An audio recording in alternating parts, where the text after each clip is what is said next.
Alright guys, welcome back to the channel। तो आज की वीडियो में हम डिस्कस करने वाले हैं how to become a great software engineer and not just a good one. तो 2019 में एक रिसर्च पेपर पब्लिश हुआ एंड उसका एम ये था कि पता लगाया जाए कि ऐसी कौन सी क्वालिटीज़ है which separates a great software engineer from a good one. And उसको कंडक्ट करने वाले 3 लोग थे। First was Paul Luo Li, was a software engineer. Second, Amy J Ko, who was a professor and a PhD holder, and third, Andrew Begel, who was again a software engineer। तो इन्होंने अपनी study में 1926 software engineers को include करा and उन्हें एक list दी of 54 qualities which a software engineer should have and उन्होंने कहा कि इसको रेट करो from the most important to the least important. And results क्या थे? तो जो टॉप 5 क्वालिटीज निकल के आई वो थी, first obviously writing good code, second adjusting behaviours to account for future value and cost, third जो थी वो थी practice informed decision making, fourth quality थी avoid making others jobs harder and fifth quality was learning continuously. And आपको ये जान के हैरानी होगी कि हार्डवर्क जो क्वालिटी है that was ranked at the last.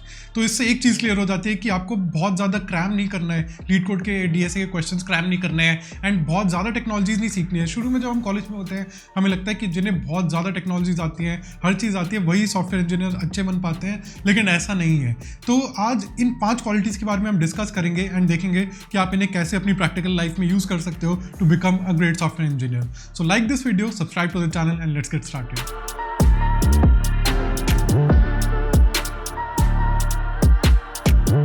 तो सबसे पहली क्वालिटी जो आती है that is writing good code. अब ये तो नो ब्रेनर है for software engineers that you have to write good code, but good code की डेफिनेशन क्या है? तो जो 3 मेन इंपॉर्टेंट चीजें हैं वो है, फर्स्ट राइट परफॉर्मेंट कोड।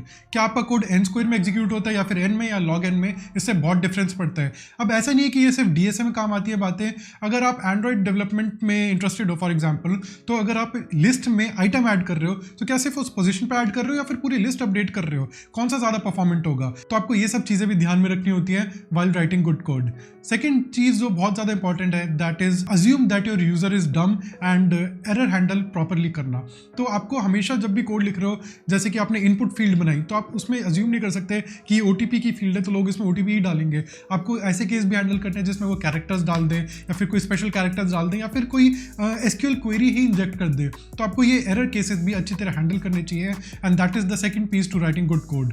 अब जो थर्ड चीज़ है वो है कि you should follow good style, या फिर मैं अगर एक एग्जाम्पल दूँ तो you should follow SOLID principles. Writing unmaintainable code is not an option, because इससे क्या होता है, आप तो कोड लिख दोगे, आपको समझ में आ जाएगा, लेकिन जब आपको इसे आगे जाके मेंटेन करना पड़ेगा या फिर कोई फीचर ऐड करना पड़ेगा तब आपको बहुत दिक्कत आएगी and it can really slow down the pace of future development. So इसलिए आपको ये तीनों चीज़ें फॉलो करनी चाहिए कि परफॉर्मेंट होना चाहिए आपका कोड, सेकंड चीज़ एरर हैंडलिंग अच्छी होनी चाहिए एंड थर्ड चीज़ वो स्केलेबल होना चाहिए, सॉलिड प्रिंसिपल्स फॉलो करने चाहिए and it should be maintainable. तो ये 3 चीज़ें अगर आप फॉलो कर लेते हो तो आई एम श्योर कि you will end up writing good code. अब जो सेकंड क्वालिटी है that is adjusting your behaviour to account for future value and cost. अगर इसको आसान शब्दों में समझाऊं तो क्या आप अपना कोड ऐसे लिख रहे हो कि आगे जाके इसको अगर कभी अपडेट करना पड़ जाए तो उसमें ज़्यादा दिक्कत नहीं आनी चाहिए? फॉर एग्जाम्पल, अगर आप एक पेमेंट स्क्रीन बना रहे हो एंड आपने उसमें यूपीआई और क्रेडिट कार्ड का ऑप्शन दिया है, तो अगर आपको इसमें फ्यूचर में नेट बैंकिंग का ऑप्शन देना पड़ जाए तो क्या आपको पूरी स्क्रीन ही रिवैम्प करनी पड़ जाएगी या फिर बस एक लाइन ऑफ कोड ऐड करना है जिसमें आप नेट बैंकिंग ऐड करो एंड फिर किसी थर्ड पार्टी की एसडीके इंटीग्रेट करनी है? तो क्या आप कोड इस तरह लिख रहे हो कि आगे जाके आपको कम दिक्कत आए या फिर आप बस जल्दी से काम निपटाना चाहते हो? एंड रिसर्च पेपर में एक और चीज़ मेंशन्ड है कि आप कॉन्टेक्स्ट की कितनी केयर कर रहे हो।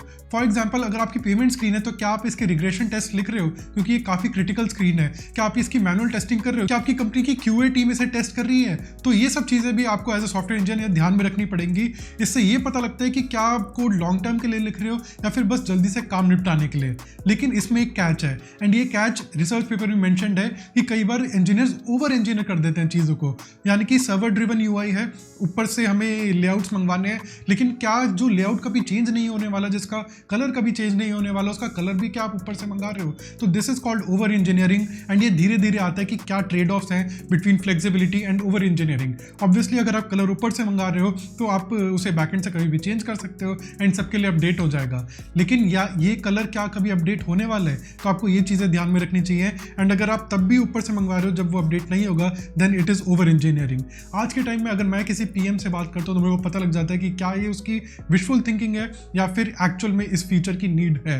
तो ये चीज़ें आपको एक्सपीरियंस के साथ आएंगी, but this is very important, so always write the code for long term. Third quality is practising informed decision making. अब जब आप बड़े लेवल पे आ जाते हो, when you become a senior software engineer, तब आपके जो डिसीजंस होते हैं they have long standing ramifications. जब आप जूनियर होते हो तब आप छोटे डिसीजंस लेते हो, जैसे कि कौन सी लाइब्रेरी यूज करनी है, ये फंक्शन कहाँ लिखना है, इस फोल्डर को कहाँ रखना है। लेकिन जब आप बड़े लेवल पे आ जाते हो तब you make design decisions which can make or break a part of your app and in fact your career too. तो इस रिसर्च पेपर में ये पाया गया कि डिसीजन मेकिंग का सबसे जो इंपॉर्टेंट पार्ट है that is gathering the data या gathering information needed for the decision. तो इन्फॉर्मेशन गैदर करना इस डिसीजन मेकिंग प्रोसेस का बहुत इंपॉर्टेंट पार्ट है एंड हवा में डिसीजन लेना आपको बहुत भारी पड़ सकता है। इनफैक्ट मैं अगर अपने एक्सपीरियंस से बताऊं तो इन्फॉर्मेशन गैदर करना तो एक डिफिकल्ट पार्ट है ही, उसके अलावा aligning all the stake holders is also another part of decision making. So as a great software engineer आपको हमेशा डेटा ड्रिवन डिसीजन लेने चाहिए एंड जो आपके बायसेस होते हैं जैसे कंफर्मेशन बायस या रीसेंसी बायस, आप इनके बारे में पढ़ सकते हो, ये आपको अलग रखने चाहिए व्हाइल मेकिंग अ डिसीजन।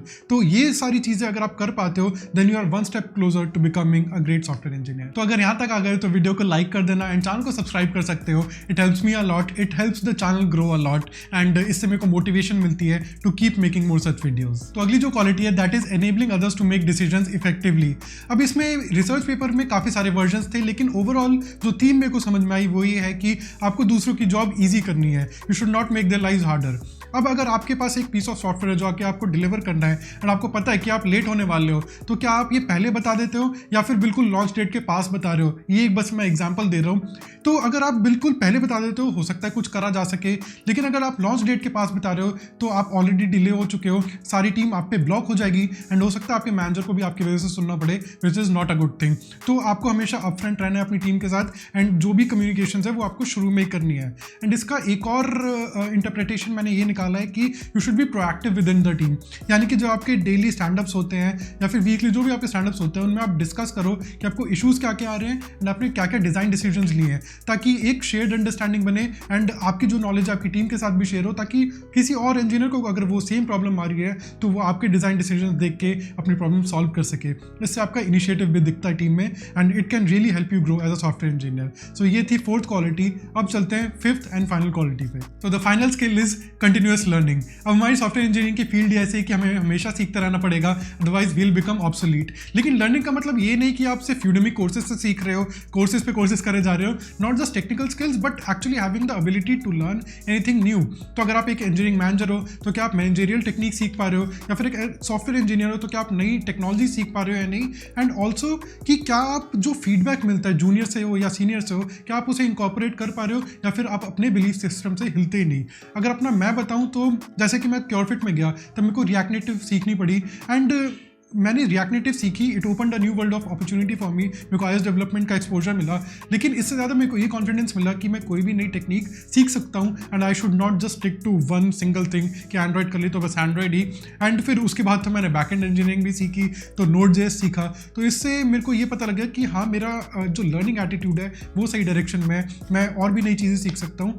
कई बार क्या होता है जब आप एक ही अपनी फील्ड में डीप जाते रहते हो तो आपको ये नहीं पता लगता कि क्या आप सॉफ्टवेयर इंजीनियर बन रहे हो या फिर आप एक बस उस डोमेन के एक्सपर्ट बन रहे हो। दोनों चीज़ें सही है, मैं ये नहीं कह रहा कि आपको सब कुछ आना चाहिए, लेकिन it is always good to know a lot of things from a higher level, क्योंकि जब आप एक बार इंडिविजुअल कंट्रीब्यूटर से ग्रो करना चाहोगे, जब आप सीनियर बनना चाहोगे, SD3 बनना चाहोगे, तो आपका मेन काम सिर्फ कोडिंग नहीं होगा, आपका डिज़ाइन डिसीजन भी मेन काम होगा एंड वो तभी आप कर सकते हो जब आपको थोड़ी बहुत बैकएंड सिस्टम्स की भी नॉलेज हो। तो अगर आप एंड्रॉइड इंजीनियर भी हो तब भी आपको थोड़ा बहुत बैकएंड सीखना चाहिए। सो कंटिन्यूअस लर्निंग ये फिर से वहीं पे आता है, you should have the attitude to learn and not just go down a rabbit hole. तो ये थी वो 5 qualities which separate a great software engineer from a good one. And मैं ये बता सकता हूँ कि ये 5 स्किल्स बहुत ही प्रैक्टिकल है। जब मैं रिसर्च पेपर पढ़ने बैठा था तब मेरे को लगा कि यार बहुत सारी फिलोसफिकल बातें होंगी, मैथमेटिकल टर्म्स होंगी, बट नहीं, ये क्वालिटीज काफ़ी ज़्यादा प्रैक्टिकल है एंड मैंने अपनी लाइफ से एग्जांपल देके आपको समझाने की कोशिश करी है ताकि आप और बेहतर समझ पाओ। एंड मैंने अभी तक अपने करियर में ये क्वालिटीज़ प्ले आउट होती देखी हैं, तो I can tell you from experience कि इनको समझना, इनको पकड़ना बहुत ज़्यादा इंपॉर्टेंट है। एंड कुछ चीज़ें एक्सपीरियंस के साथ आएंगी, तो अगर आपको ये कॉन्शियस माइंड में रहेगा कि हाँ मेरे को ये स्किल सीखने हैं, तो आप उन चीज़ों को जल्दी जल्दी स्पॉट कर पाओगे, जल्दी पकड़ पाओगे and you will definitely become a great software engineer. So that was all for this video. बताना वीडियो कैसी लगी, आप मेरे को इंस्टाग्राम पे डीएम करके बता सकते हो, कमेंट सेक्शन में बता सकते हो, कोई फीडबैक हो तो वो भी दे सकते हो, एंड कोई वीडियो सजेशन हो तो वो भी मेरे को इंस्टाग्राम पे या फिर मेरे को वीडियो के कमेंट सेक्शन में बता सकते हो। Thank you so much for watching and I will see you in another video.